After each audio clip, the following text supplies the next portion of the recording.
Olá, pessoal. Eu sou o Nicolas e neste momento vou estar fazendo essa aula sobre distúrbios hipertensivos na gravidez. Eu espero que vocês gostem. E para começar, é necessário nós definir algumas coisas. Primeiro, vamos definir o que é a pré-eclâmpsia.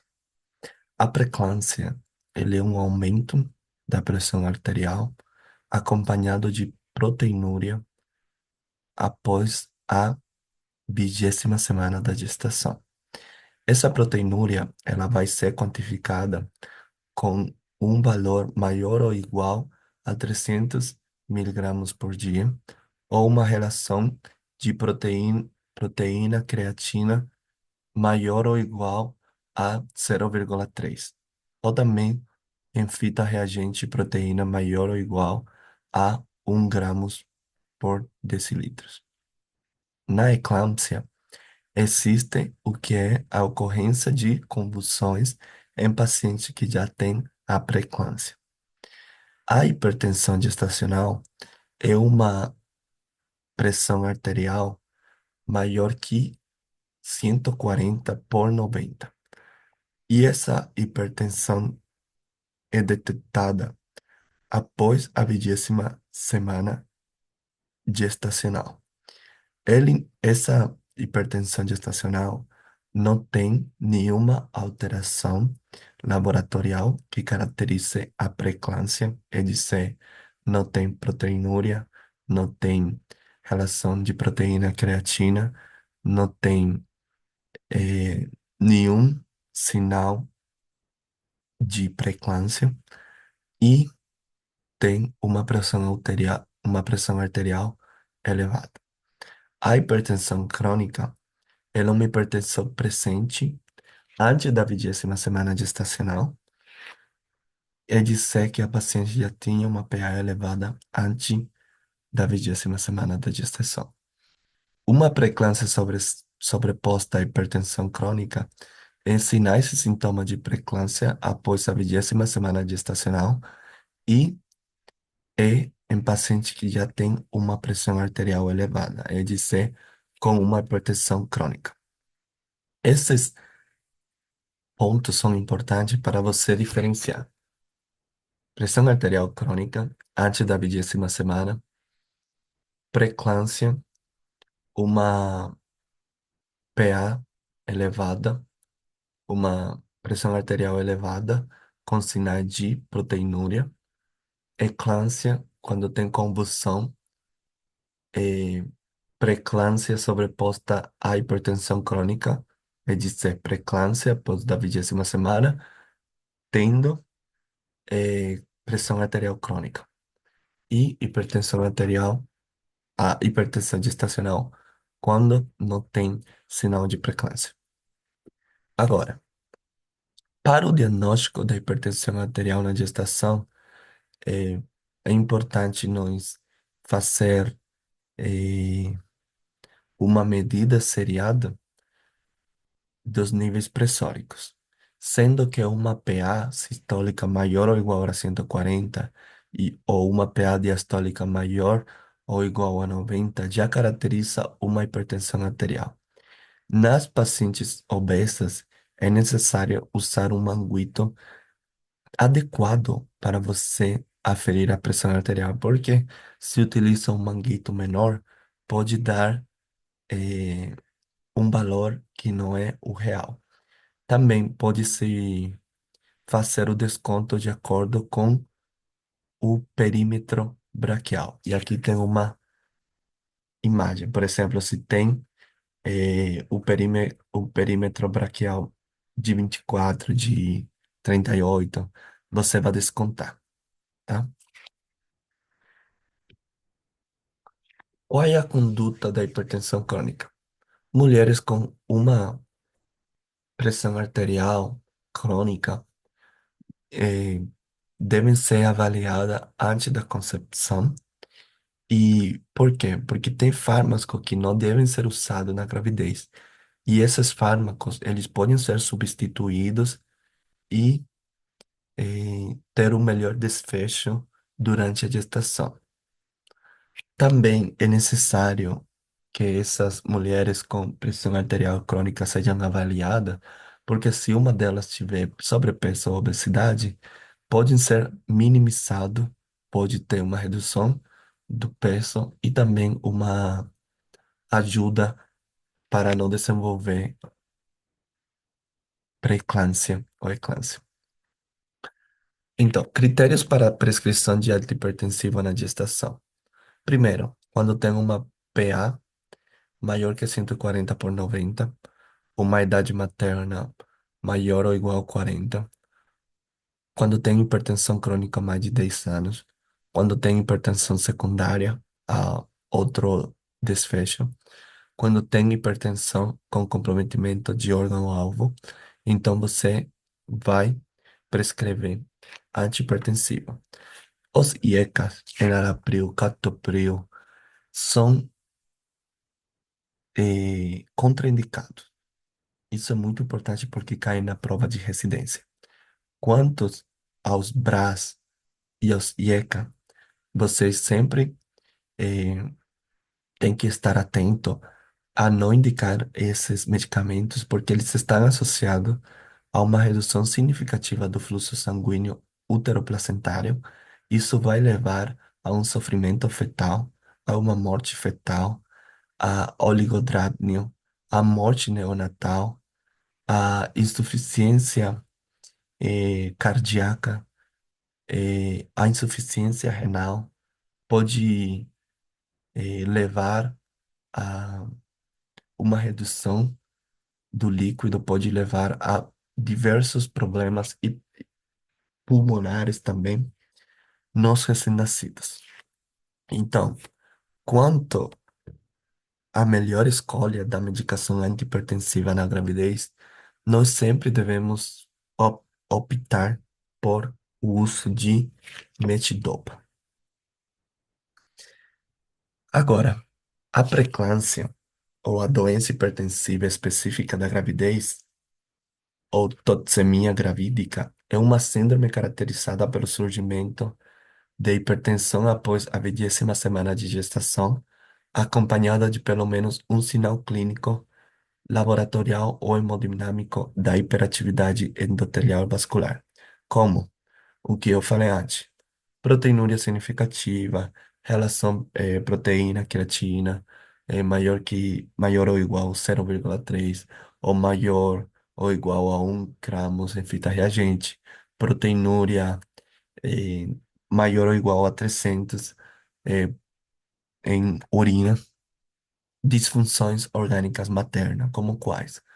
Perda da função renal, uma creatinina maior ou igual a 1,2, disfunção hepática, aumento da transaminase 2 vezes maior que o limite superior, epigastralgia, complicações neurológicas, isso é muito importante quando a paciente tem um estado mental alterado, quando tem perda da visão, cegueira, hiperreflexia, escotomas, turbamento visual, diplopia, eh, ultrassom das carótidas com um peak ratio maior ou igual a maior que 0,78.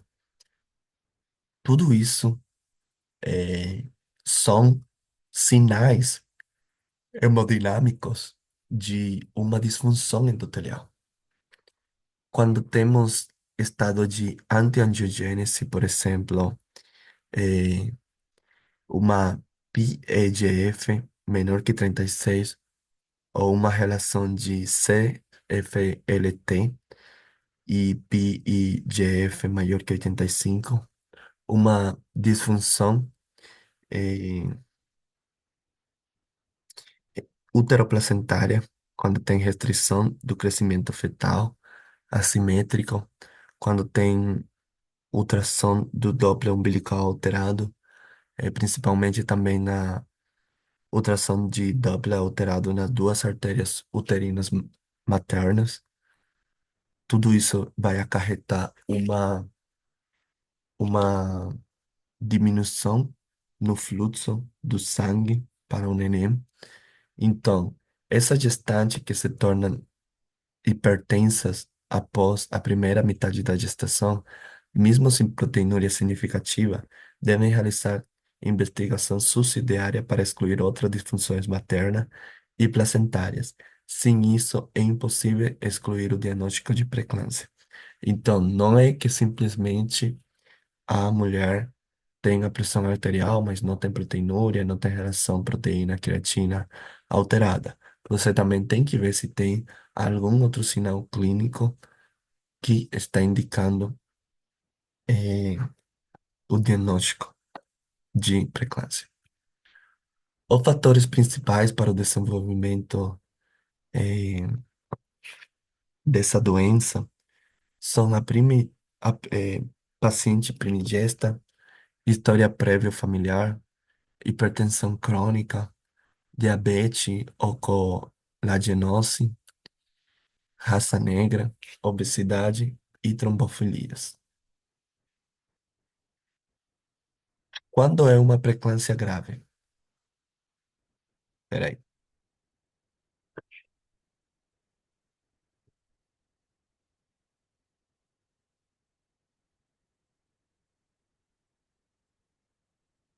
deixa eu ajustar essa imagem. A pré-eclâmpsia grave é definida como uma pré-eclâmpsia já estabelecida e com complicações materno-fetais graves, com risco iminente à vida de comprometimento materno-fetal. Como seria? Quando temos uma PA sistólica maior ou igual a 160 e uma PA diastólica maior ou igual a 110, ou a presença de uns dos critérios que está nessa lista. Eh, como quais? No sistema nervoso central, cefaleia, sintomas visuais, eclâmpsia, cegueira, descolamento de retina, escala de Glasgow menor que 13, AVC, AIT, no sistema cardiorrespiratório, dor torácica, dispneia, saturação menor que 97, uma pressão arterial elevada, grave e não controlada por um período de 12 horas, eh, no uso também de hipotensores, uma saturação menor que 90, com necessidade de O2 maior ou igual a 50% de intubação ou de suporte com fármacos vasoativos, edema pulmonar, isquemia miocárdica ou infarto.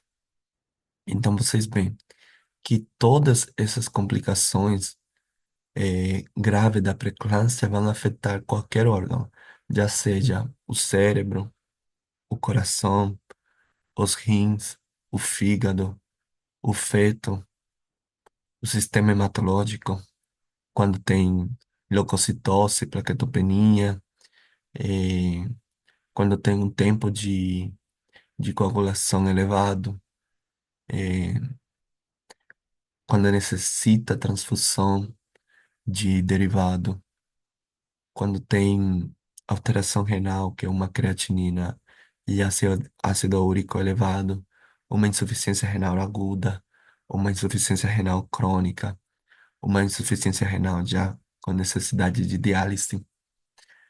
É, já no sistema hepático, náuseas, vômito, epigastralgia, dor no quadrante superior direito, TGO, TGP, DHL, bilirrubinas, albumina plasmática baixa, enzimas pancreáticas elevadas, disfunção hepática, quando tem hematoma hepático, com ou sem ruptura.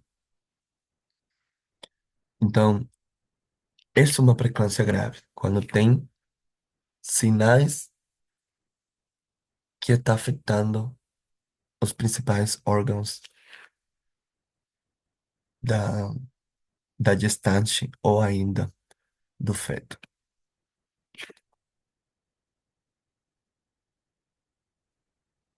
A conduta conservadora na preeclâmpsia grave.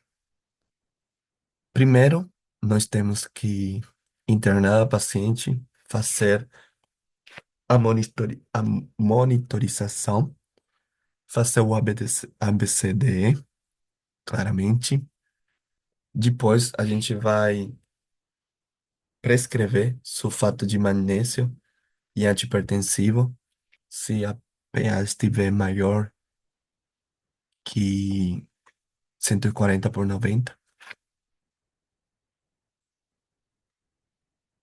E na presença de eclâmpsia, edema pulmonar, coagulopatia e avaliação não reativa, o parto deve ser realizado mesmo antes de completar a corticoterapia. Por quê? Porque isso traz risco para a mãe de maneira grave e também para o neném. Agora, a conduta na pré-eclâmpsia na gestação de acordo à idade gestacional. A partir de 36 semanas, ou com maturidade pulmonar fetal comprovada, eh, você vai ter uma conduta diferente à conduta de a pré-eclâmpsia grave. Eh, Você vai observar se tem um balanço entre a gravidade da doença e a idade gestacional. Então, qual vai ser o objetivo? Diminuir o número de complicações maternas e fetais e, se no seu serviço não tem uma unidade de gestante para alto risco ou não tem uma unidade que suporte esse tipo de gestante, você vai levar para serviços terciários. Então, toda gestante com feto perto do termo, uma idade gestacional maior ou igual a 36 semanas e com pré-eclâmpsia, mesmo de forma leve, deve se manejar de acordo com o seguinte parâmetro. Primeiro, internar a paciente no centro obstétrico, o uso de tratamento antipertensivo, prevenção das convulsões com sulfato de magnésio nas formas graves, avaliação do grau de comprometimento materno-fetal, interrupção da gestação preferencialmente por indução de trabalho de parto. Agora, na eclâmpsia. Na eclâmpsia é a ocorrência de convulsões motoras generalizadas, tipo grande mal, em gestante com pré-eclâmpsia. Tais convulsões não são causadas por doença neurológica, senão pela pré-eclâmpsia. As convulsões podem ocorrer no período pré-parto, 50%, durante o parto, 20%, e pós-parto, de 11 a 44%. A ocorrência de eclâmpsia depende muito da lesão vascular por varotrauma, secundária a esta hiperperfusão e não primariamente em função do angiespasmo. Qual o quadro clínico?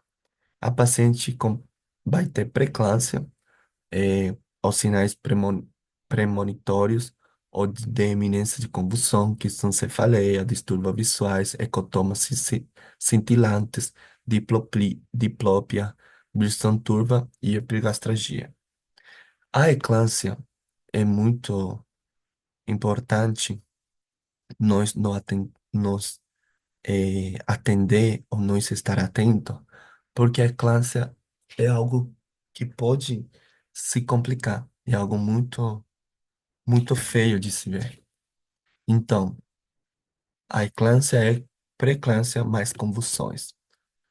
Na perspectiva de prevenção de pré-eclâmpsia, ainda no serviço de atendimento primário, na UBS, você pode receitar carbonato de cálcio de 1.000 a 2.000 miligramas por dia, eh, AS em pequenas quantidades, pode começar com 50, 100 ou 170. E para grupo de risco são as únicas alternativas que mostram algum grau de efetividade em ensaios clínicos randomizados, grau A de recomendação. A terapia antipertensiva em crise hipertensiva, na pré-eclâmpsia, se vê comprovado o uso de nifedipina por uso via oral e o objetivo é proteger a gestante de acidente vascular, AIT, AVC, ruptura de hematoma hepático, etc. Terapia preventiva anticonvulsivante na pré-eclâmpsia, o que se dá? Sulfato de magnésio. A síndrome HOPE. A síndrome HELP, o acrônimo HELP, é hemólise, enzimas hepáticas elevadas e plaquetopenia. Do inglês, hemolysis, elevated liver enzymes, low platelet count. Na presença de trombocitopenia, em uma paciente com pré-eclâmpsia, deve-se pensar fortemente em síndrome HELP. Já vi síndrome HELP, é muito eh, comprometedor para a vida da paciente. Eh, Imagina, se enzima hepática lá, enzima, hemólise, plaquetopenia, muito grave. A confirmação diagnóstica é através de exames laboratoriais. Então, agora vamos fazer algumas questões para nós fixar o tema. Paciente de 42 anos com hipertensão arterial crônica, na oitava semana de gravidez, comparece à consulta com seu cardiologista. Devido ao diagnóstico de gestação gemelar, buscando prevenir pré-eclâmpsia sobreposta nesse caso, é preconizado a prescrição de quê?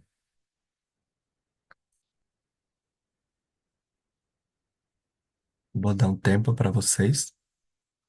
Algum de vocês pode responder metidopa, mas não é. É ácido, é a esse, como eu falei.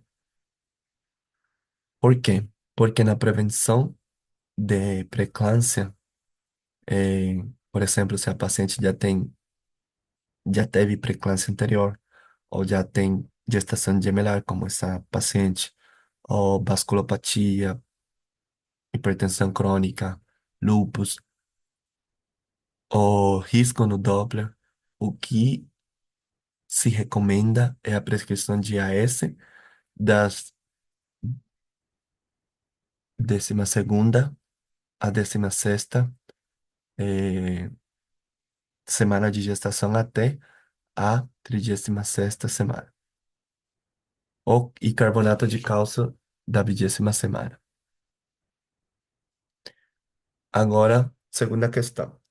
Tercípara, portadora de hipertensão arterial sistêmica sob controle em uso de inibidora de receptor de angiotensina, hidroclorotiazida, em consulta de rotina com clínico geral, refere que pretende engravidar e quer orientação sobre os medicamentos que está usando e qual deve ser. O que que a gente vai orientar? A. Substituir o IECA por alfa-metidopa e manter hidroclorotiazida. B. Manter os medicamentos em uso, pois a pressão arterial está sob controle. C. Substituir o IECA por bloqueador de receptores de angiotensina. D. Substituir os medicamentos em uso por levomepromacina. O que que vocês eh, orientam?